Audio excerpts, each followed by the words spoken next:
film diawali dengan diperlihatkan keadaan setelah permainan kelereng selesai. Para peserta yang kembali ke base camp sangat terkejut karena ternyata Miryong tidak dieliminasi dan masih selamat. Di sisi lain, frontman juga masih khawatir karena belum bisa menemukan penyusup di dalam arena permainan. Padahal sebentar lagi para investor VIP akan datang berkunjung. Oleh sebab itu, ia tetap meminta para panitia untuk selalu waspada dan terus mencari si penyusup tersebut. Keesokan harinya, para tamu VIP pun tiba dan disambut langsung oleh frontman.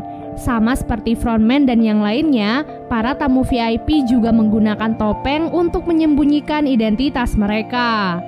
Saat itu, frontman mewakili tuan rumah untuk menyambut dan melayani para tamu VIP karena tuan rumah masih memiliki urusan yang lain. Para VIP inilah yang menginvestasikan uang mereka sebagai taruhan dalam permainan-permainan sebelumnya. Sekarang mereka berkunjung untuk menyaksikan secara langsung para pemain di sana. Setelah itu, Junho yang masih bersembunyi memutuskan untuk merampas kostum lainnya agar ia bisa lebih dekat dengan tamu VIP sekaligus mengambil beberapa video sebagai bukti. Tak lama kemudian, permainan kelima pun siap dimainkan. Sebelum memulai permainan, para peserta pun diminta untuk memilih rompi yang bertuliskan nomor 1 sampai 16. Pemilihan rompi itu akan menentukan nasib mereka pada permainan kali ini. Para peserta yang ketakutan segera mengambil nomor-nomor tengah karena merasa nomor itu pasti aman.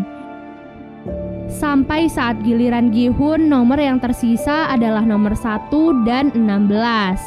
Awalnya Gi-hun ingin mengambil nomor 1, namun peserta lain memohon kepadanya karena ia terlalu takut untuk menjadi peserta terakhir. Alhasil, Gi-hun pun mengalah dan membiarkan peserta itu untuk mengambil nomor pertama. Setelah pemilihan nomor, mereka pun dihadapkan pada sebuah jembatan kaca. Dalam waktu 15 menit, setiap pemain harus melewati jembatan kaca itu sesuai dengan urutan mereka.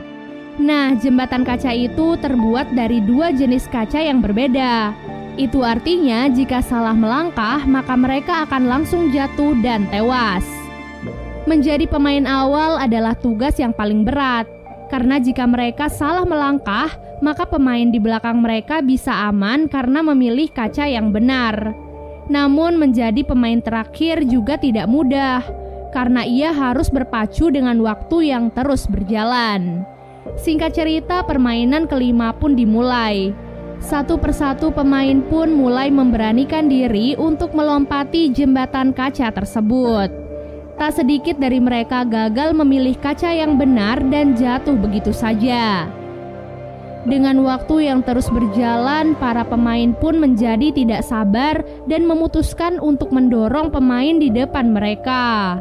Sampai akhirnya Doksu pun sampai di posisi terdepan.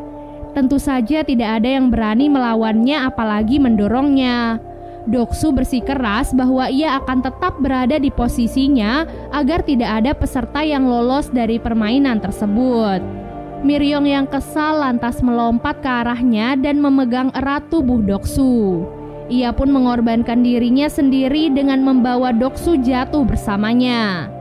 Setelah beberapa pemain jatuh dan tewas, kini tersisa 4 pemain saja.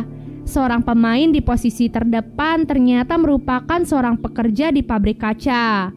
Oleh sebab itu, ia pun bisa membedakan kaca yang kuat dan kaca biasa. Dengan kemampuannya itu, ia pun berhasil membawa Sang-woo, Sebyok, dan Gi-hun yang ada di belakangnya dengan selamat. Namun saat di langkah terakhirnya, frontman yang mengetahui hal itu sengaja mematikan lampu agar mereka menjadi kesulitan untuk menemukan kaca yang benar. Hal itu pun membuat pemain itu mengulur waktu terlalu banyak. Alhasil, Sang-woo pun menunjukkan jati dirinya yang sebenarnya. Ia tega mendorong pemain itu, padahal berkat pemain itu mereka bisa maju dengan selamat. Tepat di detik-detik terakhir, Sang-woo, Sebyok, dan Gi-hun pun segera berlari sebelum akhirnya jembatan kaca itu pun dihancurkan sehingga kaca-kaca itu pun terbang dan menggores beberapa bagian tubuh mereka.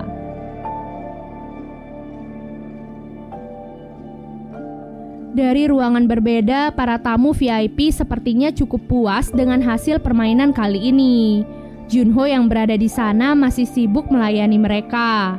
Kemudian seorang tamu VIP sepertinya tertarik kepada Junho dan menyuruhnya untuk duduk di dekatnya. Setelah itu, tamu VIP itu pun membawa Junho ke ruangan lain. Junho yang merasa direndahkan akhirnya marah dan menodongkan pistolnya pada tamu VIP tersebut. Junho kemudian meminta tamu VIP itu untuk memberikan informasi apapun tentang tempat permainan itu. Nah, hal itu kemudian direkam oleh Junho untuk dijadikan bukti. Setelah mendapatkan rekamannya, Junho pun menghajar tamu itu hingga pingsan dan kabur dari arena permainan itu dengan alat selam yang ada di sana. Ia pun mengerahkan beberapa anak buahnya untuk ikut mencari Junho. Tak lama kemudian Junho pun sampai di pulau seberang. Ia ingin menghubungi ketua polisi untuk meminta bantuan sekaligus mengirimkan bukti-bukti yang ada di handphonenya. Namun karena di sana tak bisa mendapatkan sinyal, ia pun memutuskan untuk mendaki ke tempat yang lebih tinggi. Tak lama kemudian frontman dan anak buahnya juga sampai di sana. Mereka segera menyusuri pulau itu untuk menangkap Junho. Sayangnya sebelum ia bisa mengirim bukti dan mendapatkan bantuan, Junho pun tertangkap oleh frontman dan anak buahnya. Tak disangka sosok pria di balik topeng frontman ternyata adalah kakaknya sendiri yang selama ini ia cari. Junho pun bertanya kepada kakaknya mengenai alasannya melakukan semua ini. Namun belum sempat mendapatkan jawaban, Junho pun ditembak oleh kakaknya sendiri dan jatuh ke laut. Di tempat lainnya, Sang-woo, Se-byok, dan Gi-hun yang berhasil lolos dipersilahkan untuk mengganti pakaian mereka dan makan malam bersama. Saat mengganti pakaiannya, Se-byok terlihat pucat dengan darah yang terus mengalir dari perutnya. Rupanya pecahan kaca besar dari permainan sebelumnya telah menancap tepat di perut kirinya. Ia pun merobek seragamnya dan menutupi lukanya itu dengan seragam tersebut. Tak lama kemudian Gi-hun dan yang lainnya pun dihidangkan makanan lezat untuk pertama kalinya. Di sana Gi-hun dan Sang-woo melahap makanan mereka sampai habis. Sementara Se-byok yang masih kesakitan bahkan tak mampu memotong dagingnya sendiri. Setelah makan malam itu, masing-masing dari mereka pun dibekali pisau kecil. Gi-hun terlihat masih marah pada Sang-woo karena tega membunuh pemain sebelumnya. Ia pun berniat untuk membunuh Sang-woo dengan pisaunya dan memenangkan permainan itu dengan Se-byok. Setelah itu, ia pun menghampiri Se-byok dan mengajaknya untuk bekerja sama. Se-byok yang sudah semakin lemah berpesan kepada Gi-hun bahwa jika ia berhasil selamat dan lolos dari sana, ia meminta Gi-hun untuk mengurus adiknya yang saat ini berada di panti asuhan. Setelah mengatakan hal itu, Gi-hun pun baru menyadari bahwa baju Se-byok kini telah dipenuhi oleh darah. Ia pun panik dan berlari ke pintu untuk meminta bantuan. Tak lama kemudian para panitia pun datang sambil membawa peti. Tak disangka saat Gi-hun meminta bantuan, Sang-woo ternyata telah membunuh Se-byok dengan pisaunya sendiri. Hal itu pun membuat Gi-hun merasa bersalah kepada Se-byok dan menjadi semakin marah pada Sang-woo. Sementara Sang-woo dengan santai berkata bahwa ia hanya ingin membantu Se-byok untuk menyudahi segala kesakitannya. Keesokan harinya, permainan terakhir pun tiba. Dua orang yang masih tersisa yaitu Gi-hun dan Sang-woo akan memainkan permainan yang disebut Squid Game. Kebetulan permainan itu adalah permainan masa kecil mereka. Mereka kemudian mendapatkan peran yang berbeda, Gi-hun sebagai penyerang dan Sang-woo sebagai orang yang bertahan. Seperti biasanya dari ruangan lain, para tamu VIP dipersilahkan untuk menonton permainan terakhir dan menjadi saksi siapa yang akan keluar sebagai pemenang. Gi-hun dan Sang-woo sama-sama membawa pisau yang kemudian mereka gunakan untuk saling menyerang. Dengan diiringi hujan, keduanya pun mulai bertarung satu sama lain. Pada satu kesempatan, Sang-woo berhasil merebut pisau dan menusuk tubuh Gi-hun beberapa kali. Namun Gi-hun tak menyerah, ia terus bangkit dan terus melawan. Usaha Gi-hun itu pun berhasil membuat Sang-woo tak berdaya. Dengan pisau yang tertancap di tangannya, Gi-hun pun mendekati tubuh Sang-woo dan berniat menikamnya. Namun tak diduga Gi-hun tidak tega melakukan hal itu dan malah menancapkan pisaunya di samping Sang-woo. Ia memutuskan untuk tidak membunuh Sang-woo dan berjalan ke garis finish. Namun hal itu tak bisa ia lakukan. Secara mengejutkan, Gi-hun memutuskan untuk berhenti dari permainan itu. Itu artinya Gi-hun tak ingin mengambil hadiah uangnya dan memilih untuk menyelamatkan sahabatnya. Sesuai dengan aturan ketiga, ia hanya perlu meminta Sang-woo untuk berhenti dari permainan. Namun Sang-woo menolak hal itu dan malah menikam dirinya sendiri. Sebelum meninggal dunia, Sang-woo pun menitipkan ibunya pada Gi-hun. Dengan begitu, mau tidak mau, Gi-hun pun langsung dinyatakan menang. Setelah semua perjuangannya itu, Gi-hun pun dikembalikan ke tempat asalnya lengkap dengan kartu kredit yang berisi 45,6 miliar won. Dengan semua uang itu, Gi-hun sama sekali tidak bahagia. Ia malah merasa sedih dan frustasi atas kematian ratusan orang termasuk sahabatnya. Bahkan saat melihat ibu Sang-woo, Gi-hun tak sanggup menatap matanya. Bak jatuh tertimpa tangga, di dalam rumahnya Sang-woo hanya bisa menangis menatap jasad ibunya yang sudah tewas. 1 tahun kemudian, penampilan Gi-hun menjadi semakin berantakan. Saat sedang duduk sendirian, ia pun ditawari bunga oleh seorang wanita tua.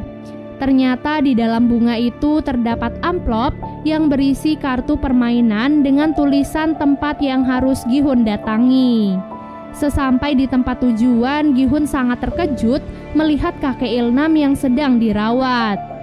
Sejauh yang Gi-hun ketahui, kakek Ilnam seharusnya sudah mati saat di permainan kelereng. Tak diduga kakek Ilnam ternyata adalah tuan rumah sekaligus atasan frontman. Kakek Ilnam mengaku meski memiliki uang yang banyak, ia tidak bahagia sama sekali karena tidak tahu bagaimana cara menghabiskan semua uangnya itu.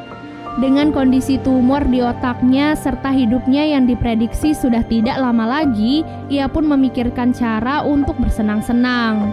Kemudian ia pun teringat akan masa kecilnya yang selalu bahagia karena menghabiskan waktu dengan bermain bersama teman-teman. Oleh sebab itulah ia dan orang-orang kaya lainnya menciptakan arena permainan itu agar ia bisa menikmati kebahagiaan dengan ikut berpartisipasi sebelum ia meninggal dunia. Mendengar hal itu, Gi-hun pun menjadi sangat marah. Bagaimana tidak, mereka rela mengorbankan ratusan nyawa hanya untuk bersenang-senang. Namun kakek Ilnam pun menegaskan bahwa sejak awal ia tak pernah memaksa siapapun untuk ikut ke dalam permainan itu.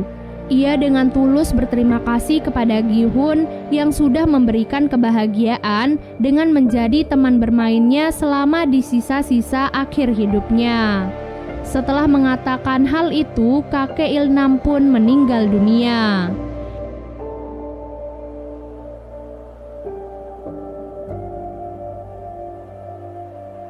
Keesokan harinya, Gi-hun pun memulai kehidupan barunya dengan damai. Ia pun menjemput adik Sebyok di panti asuhan dan menitipkan anak itu pada ibu Sang-woo. Tak lupa ia juga meninggalkan 1 koper uang untuk mereka sebagai pelunasan janjinya pada Sebyok dan Sang-woo. Film diakhiri dengan diperlihatkan Gi-hun yang akan pergi menyusul putrinya ke Amerika. Sebelum pergi, ia melihat seorang pria misterius yang sedang bersama korban permainan selanjutnya. Setelah itu, Gi-hun pun merebut kartu tersebut dan menelpon frontman. Di sana ia berjanji kepada frontman bahwa ia akan membalas semua perbuatan busuk mereka bagaimanapun caranya. Dan film pun selesai.